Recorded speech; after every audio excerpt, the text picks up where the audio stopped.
Halo teman-teman, perkenalkan nama saya Yusef Aldi Pratama, NRP saya 53030180042.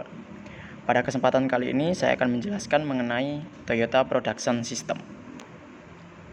Tujuan utama dari sistem produksi Toyota adalah metode yang dapat digunakan untuk membuat produk karena merupakan alat yang efektif untuk menghasilkan tujuan akhir, yaitu adalah keuntungan. Kemudian tujuan utama yang lainnya adalah pengurangan biaya atau peningkatan produktivitas. Dari pengurangan biaya dan peningkatan produktivitas, maka akan dicapai melalui penghapusan berbagai pemborosan atau waste, seperti persediaan yang berlebihan dan tenaga kerja yang berlebihan. Pada dasarnya, pengeluaran tunai untuk mendapatkan keuntungan melepaskan masa lalu, sekarang, dan masa depan dari penjualan. Oleh karena itu, biaya dalam sistem produksi Toyota tidak hanya mencakup biaya produksi, tetapi juga biaya penjualan, biaya administrasi, bahkan biaya modal. Penghapusan produksi yang berlebih. Pada pertimbangan utama dari sistem produksi Toyota adalah mengurangi biaya dengan sepenuhnya menghilangkan waste atau pemborosan. Di sini ada 4 jenis limbah yang dapat ditemukan dalam operasi produksi manufaktur. Yang pertama adalah sumber daya produksi yang berlebihan, kemudian produksi yang berlebih, yang ketiga adalah persediaan yang berlebih, kemudian yang keempat adalah penanaman modal yang tidak perlu.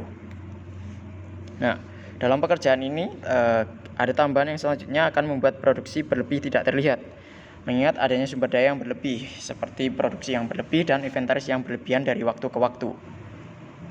Di sini ada 7 inventaris yang berlebihan. Yang pertama adalah membangun gudang untuk menyimpan persediaan ekstra, kemudian memperkerjakan pekerja tambahan untuk mengangkut inventaris ke gudang baru. Yang ketiga adalah pembelian forklift untuk setiap transporter. Yang keempat adalah memperkerjakan petugas kontrol inventaris untuk bekerja di gudang baru. Kemudian yang kelima adalah memperkerjakan operator untuk memperbaiki inventaris yang rusak. Yang keenam adalah menetapkan proses untuk mengelola kondisi dan jumlah inventaris yang berbeda. Kemudian yang terakhir adalah memperkerjakan seseorang untuk melakukan kontrol inventaris terkomputerisasi. Selanjutnya adalah kontrol kuantitas, jaminan kualitas, menghormati kemanusiaan. Apa itu? Meskipun pengurangan biaya adalah tujuan sistem yang paling penting, pertama-tama kita harus memenuhi 3 sub tujuan yang lainnya, yaitu adalah kontrol kuantitas tadi, kemudian jaminan kualitas, dan menghormati sesama manusia atau sikap moral. Apa itu kontrol kuantitas? Kontrol kuantitas itu adalah yang memungkinkan sistem beradaptasi dengan fluktuasi harian dan bulanan dalam permintaan kuantitas dan variasi. Kemudian apa itu jaminan kualitas? Jaminan kualitas adalah yang menjamin bahwa setiap proses hanya akan memasuk unit yang baik untuk proses selanjutnya. Kemudian yang terakhir adalah menghormati sesama manusia atau sikap moral kita, yang harus ditanamkan sementara sistem menggunakan sumber daya manusia untuk mencapai tujuan biayanya. Kemudian di sini ada just in time dan automation. Just in time dan automation adalah sebuah aliran produksi yang berkelanjutan di seluruh perusahaan atau rantai pasokan, atau bisa dibilang adaptasi terhadap permintaan perubahan dalam jumlah dan variasi. Nah, just in time dan automation ini adalah dibuat oleh mencapai 2 konsep utama, yaitu adalah tepat waktu dan otonomi. Kedua konsep inilah yang menjadi pilar dari Toyota Production System. Tenaga kerja fleksibel dan orisinalitas dan kecerdikan. Dua konsep yang tadi adalah merupakan kunci dari sistem produksi tenaga kerja, yang berarti memvariasikan jumlah pekerja untuk menuntut perubahan, dan pemikiran kreatif atau ide inventif yang berarti memanfaatkan saran pekerja. Untuk mewujudkan keempat konsep ini, Toyota telah menetapkan sistem dan metode sebagai berikut. Di sini ada sekitar 8. Yang pertama adalah sistem Kanban untuk mempertahankan produksi just in time. Yang kedua adalah metode perataan produksi untuk beradaptasi dengan perubahan permintaan. Yang ketiga adalah mempersingkat waktu penyiapan untuk mengurangi waktu tunggu atau lead time. Kemudian ada standarisasi operasi untuk mencapai sinkronisasi garis. Selanjutnya adalah tata letak mesin dan pekerja multifungsi untuk konsep tenaga kerja yang fleksibel. Kemudian ada peningkatan kegiatan oleh kelompok kecil dan sistem saran untuk mengurangi tenaga kerja dan meningkatkan moral pekerja. Kemudian ada sistem kendali visual untuk mencapai konsep otonom. Dan yang terakhir adalah sistem manajemen fungsional untuk mempromosikan pengendalian biaya di seluruh perusahaan dan lain-lain. Produksi just in time. Jika just in time direalisasikan di seluruh perusahaan, maka persediaan yang tidak perlu di pabrik akan dihilangkan sama sekali, seperti membuat toko atau gudang yang tidak diperlukan. Nah, biaya penyimpanan persediaan akan berkurang dan rasio perputaran modal akan meningkat. Sangat sulit untuk mewujudkan just in time dalam semua proses untuk produk seperti mobil jika pendekatan perencanaan yang menentukan dan menyebarkan jadwal produksi ke semua proses secara bersamaan digunakan. Nah, dalam sistem Toyota perlu melihat sebaliknya aliran produksi. Kemudian orang-orang yang terlibat dalam proses tertentu dilanjutkan ke proses sebelumnya untuk menarik unit yang diperlukan dalam jumlah yang diperlukan pada waktu yang diperlukan. Nah, proses sebelumnya hanya menghasilkan unit yang cukup untuk menggantikan unit yang telah ditarik. Metode ini disebut sebagai metode sistem tarik yang didasarkan pada sistem desentralisasi.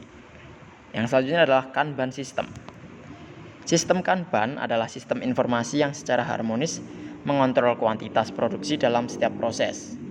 Dua jenis Kanban yang digunakan adalah the white drawel Kanban, kemudian yang kedua adalah the production ordering Kanban. The white drawel Kanban adalah merinci kuantitas yang harus ditarik oleh proses selanjutnya.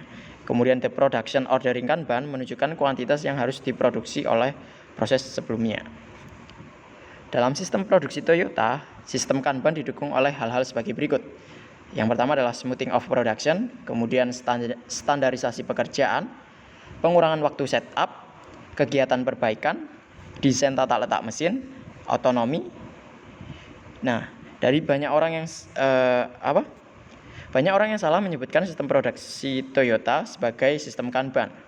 Sistem produksi Toyota itu adalah membuat produk. Sistem Kanban mengelola metode produksi just in time. Jadi beda ya. Sistem produksi Toyota itu membuat produk, kemudian untuk sistem Kanban itu adalah mengelola dengan metode produksi just in time. Ini ada suatu ilustrasi. Contohnya, suatu proses pengerjaan harus menghasilkan 100 roda gigi per hari. Maka proses permintaan agar 5 roda gigi per satu lot merupakan Kanban penarikan. Lot ini kemudian diambil 20 kali sehari, sehingga jumlahnya persis 100 roda gigi diproduksi setiap hari. Kemudian ada contoh lainnya, apabila perlu adanya penurunan proses produksi sebesar 10%, maka proses permintaan menarik roda gigi 18 kali sehari, sehingga jumlahnya menghasilkan 90 unit dalam sehari.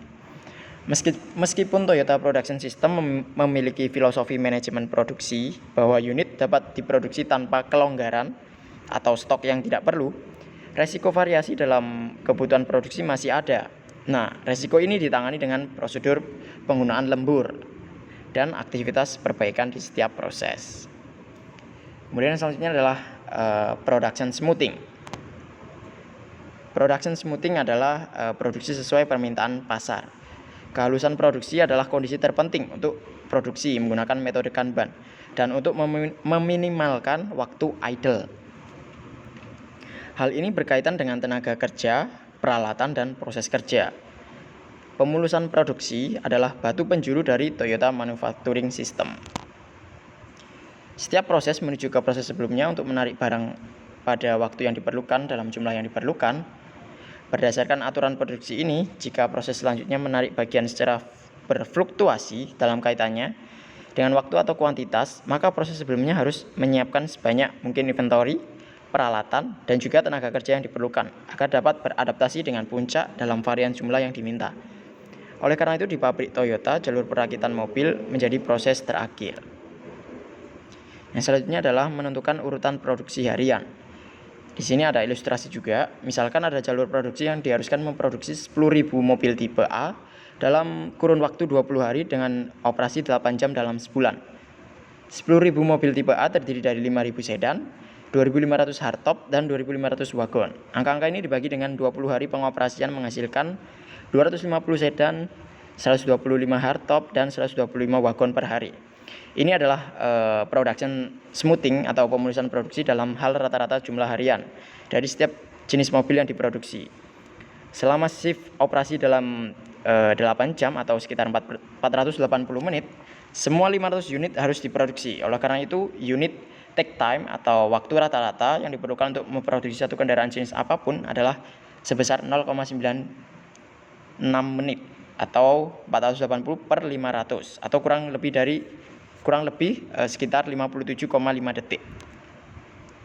Kemudian beradaptasi dengan variasi produk oleh mesin serbaguna. Nah, jika banyak variasi produk tidak diproduksi, memiliki peralatan khusus untuk produksi secara massal, biasanya akan menjadi senjata ampuh untuk pengurangan biaya. Di dalam Toyota ini, ada berbagai jenis mobil yang dibedakan dalam berbagai kombinasi, menurut jenis, ban, pilihan warna, dan lain-lain.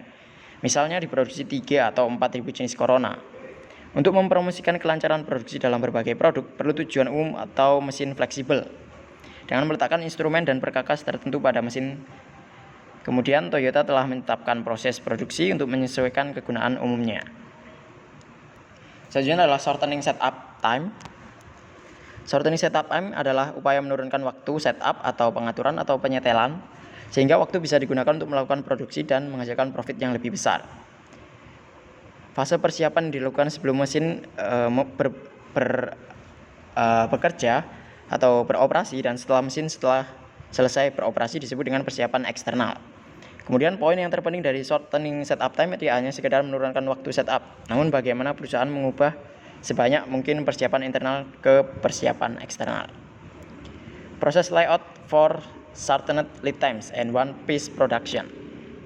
Perubahan konsep pekerja satu fungsi menjadi pekerja multifungsi dengan mengatur ulang tata letak mesin untuk memperlancar aliran produksi.